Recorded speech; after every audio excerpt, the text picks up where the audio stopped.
তো মৌলিক গুণনীয়কের সাহায্যে কিভাবে বর্গমূল নির্ণয় করব?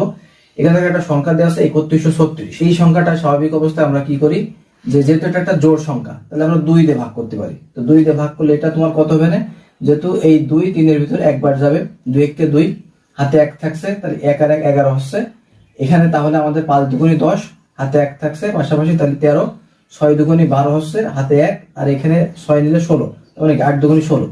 তো এটাকে দেখো আবার জোড় রয়েছে, জোড় থাকার কারণে এটাকে আবার 2 দিয়ে ভাগ দেব। তার মানে 2 দিয়ে 15 এর ভিতর 7 দুগুণে 14, হাতে এখানে 1 পাচ্ছি, 1 এর সাথে 6 6 16, তার মানে 8 দুগুণে 16 দিয়ে ভাগ দিলে 4 দুগুণে 8। আবার এটাকে যদি 2 দিয়ে ভাগ দিই, তার মানে যতক্ষণ পর্যন্ত জোড় পাবো ততক্ষণ পর্যন্ত 2 দিয়ে ভাগ দিয়ে থাকবো। এখানে দেখো 2 7 এর ভিতর 3 বাজায়, 3 দুগুণে 6, আর 18 এর ভিতরে 9 বার যাবে, 9 দুগুণে 18, 2 দুগুণে 4। আবার দেখো এটা আবার 2 দিয়ে যাবে, 2 দিয়ে গেলে 2 1 কে 2, 9 দুগুণে 18, 6 দুগুণে 12। আবার 2 দিয়ে যাবে, 2 দিয়ে গেলে এখানে তোমার হচ্ছে 9 দুগুণে 18, 8 দুগুণে 16। আবার দেখো এটা 2 দিয়ে যাবে, 2 দিয়ে গেলে তোমার 4 দুগুণে 8, আর 9 দুগুণে 18, 49। এবার 49 কে ভাঙা যাবে 7 7 49। তাহলে দেখো আমরা এখানে যে সংখ্যাগুলো পাচ্ছি, যে 3136, এটাকে আমরা পাচ্ছি 1 2 3 4 5 6 গুণ 7 গুণিত 7। তার মানে দেখো এখানে প্রত্যেকটাই যদি জোড়া করা হয়, তাহলে এখান থেকে প্রত্যেক জোড়া থেকে একটা একটা করে সংখ্যা নিতে হবে। তাহলে 1 2 3 আর 7, তাহলে এটা গুণ করলে 7 দুগুণে 14, 14 দুগুণে 28, 28 দুগুণে 56 হয়।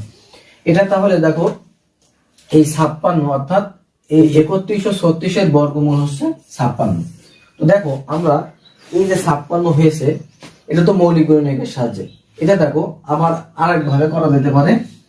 3136 এই সংখ্যাটা যখন আমাদের ছোট ছোট প্রশ্নই করবে, ঠিক এক কথায় উত্তর দেখা মাত্রই কিভাবে এটা বের করব।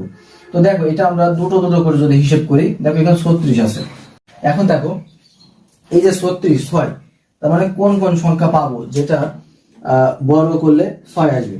তো যেমন ধরো যদি আমরা 4 এর বর্গ করি, তাহলে 4 4 16, যার একক স্থানীয় অঙ্ক 6 হয়।